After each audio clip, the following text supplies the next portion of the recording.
विघ्नेश एक बहुत ही सीधा साधा आदमी था। इस दुनिया में उसे अपना कहने वाला कोई नहीं था, इसलिए वह अपनी रोजी रोटी के लिए एक फ्लैट में वॉचमैन की नौकरी करता था। रहने के लिए उसके पास खुद का घर भी नहीं था, इसलिए वह एक आंटी के घर किराए पर रहता था। इस दुनिया में उसका एकमात्र साथी सिर्फ एक पिल्ला था, जिसके साथ वह अपने दिन बिताया करता था। एक दिन जब विघ्नेश अपने काम पर था, तभी एक अमीर घर का लड़का छोटी छोटी बातों पर सबके सामने उसे थप्पड़ मार देता है और बुरी तरह बेइज्जत भी कर देता है। यह सब पास ही खड़ी जानकी देखती है और बहुत उदास हो जाती है, लेकिन कुछ बोल नहीं पाती क्योंकि उसके अपने घर वाले उसे घर से निकाल चुके थे। जानकी भी उसी आंटी के घर रहती थी जहाँ विघ्नेश किराए पर था। एक दिन जब आंटी ने विघ्नेश की हालत देखी तो जानबूझकर जानकी से कहती है कि वह विघ्नेश की देखभाल करे। वह दोनों को एक एक घर की चाबी दे देती है, लेकिन बेचारे विघ्नेश को पसंद नहीं था कि उसके कमरे में कोई और भी रहे, इसीलिए वह जानबूझकर अपने हर सामान पर अपना नाम लिख देता है ताकि जानकी उनका इस्तेमाल न करे। इसके बाद जानकी को भगाने के इरादे से विघ्नेश जानबूझकर अपने कमरे को पूरी तरह गंदा करके ऑफिस चला जाता है। लेकिन जब वह रात को बहुत खुश होकर घर लौटता है तो देखता है कि उसका कमरा पूरी तरह से साफ सुथरा है और जानकी का सामान भी कमरे के अंदर रखा हुआ है। जैसे ही वह बाथरूम में जाता है, वहाँ देखता है कि जानकी ने एक नोट चिपकाया हुआ है जिसमें लिखा है, मेरे टूथपेस्ट और साबुन को हाथ मत लगाना। यह पढ़कर विघ्नेश बहुत गुस्सा हो जाता है और बदले में जानबूझकर उसी साबुन से अपनी चड्डी साफ करने लगता है और फिर जानकी को भगाने के लिए जानबूझकर अपनी चड्डी दरवाजे के सामने ही सुखा देता है। इसके बाद वह आराम से अपने बिस्तर पर सोने लगता है। तभी विघ्नेश देखता है कि जानकी के कुछ बाल बिस्तर पर गिरे हुए हैं। वह तुरंत उन बालों को लेकर आंटी के पास जाता है और जल्दी से कहता है कि जानकी को उसके कमरे से भगा दे, लेकिन आंटी उल्टा विघ्नेश को ही घर छोड़कर जाने को कहती है। यह सुनकर मासूम सा विघ्नेश रोने का नाटक करने लगता है ताकि उसी कमरे में रह सके। फिर वह उस कमरे में रहने के लिए जहाँ जहाँ भी नोट्स लिखे थे उन्हें फाड़कर छुपा देता है और आंटी के पास जाकर कहता है कि जानकी के बाल गिरे हों या और कुछ भी गिरे, वह सब उसी कमरे में रहेगा। तब आंटी कहती हैं, अगर तुम मेरी शर्तों को मानते हो तो उसी कमरे में रह सकते हो। आंटी अपनी शर्तें बताती हैं कि रात 6 बजे से सुबह 7 बजे तक जानकी रहेगी और सुबह 7 बजे से शाम 6 बजे तक तुम रहोगे। विघ्नेश भी इन शर्तों को मान लेता है। अगले ही दिन ऑफिस जाने से पहले विघ्नेश एक नोट पर अपना नाम और अपनी सुरक्षा से जुड़ी बात लिखकर चला जाता है। अगले दिन जब विघ्नेश वापस घर आता है तो देखता है कि जानकी ने एक नोट पर लिखा, जानकी को यह कमरा और इसका बिस्तर बहुत पसंद है और विघ्नेश की पिल्ला कुतिया भी बहुत पसंद है। यह पढ़कर विघ्नेश थोड़ा खुश हो जाता है। इसके बाद अगले दिन से विघ्नेश जानकी के सोने के लिए खटिया लगा देता है ताकि रात को उसे मच्छर न काटे। वहीं जानकी भी विघ्नेश के लिए नाश्ता बनाकर रख देती है, जिसे खाकर विघ्नेश बहुत खुश हो जाता है, जो उसे बहुत स्वादिष्ट लगता है। इसीलिए वह भी जानकी के लिए उपमा बना देता है।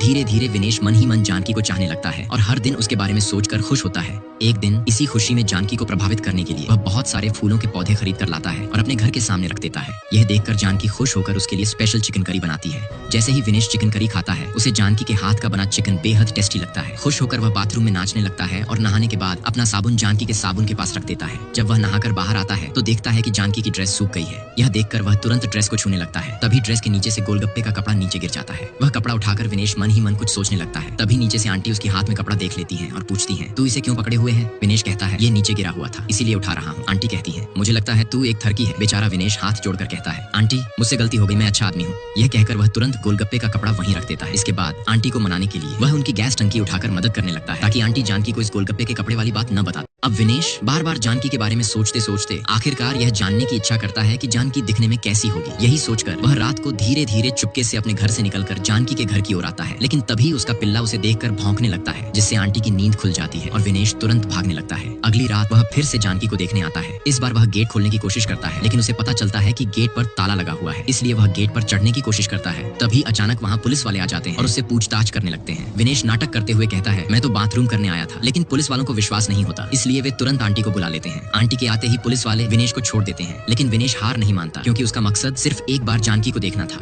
इसीलिए वह जानकी के लिए एक घड़ी खरीदता है और उसे चुपके से उसके लिए रख देता है। अगले दिन जानकी वह घड़ी ले लेती है। अब विघ्नेश यह देखने के लिए कि जानकी कौन है, तालाब के पास आने वाली हर लड़की के हाथ में चुपके से देखने की कोशिश करता है कि कौन वह घड़ी पहने हुए है, लेकिन बहुत देर इंतजार करने के बाद भी जानकी वहाँ नहीं आती। इसलिए विघ्नेश एक और बड़ा प्लान बनाने की सोचता है।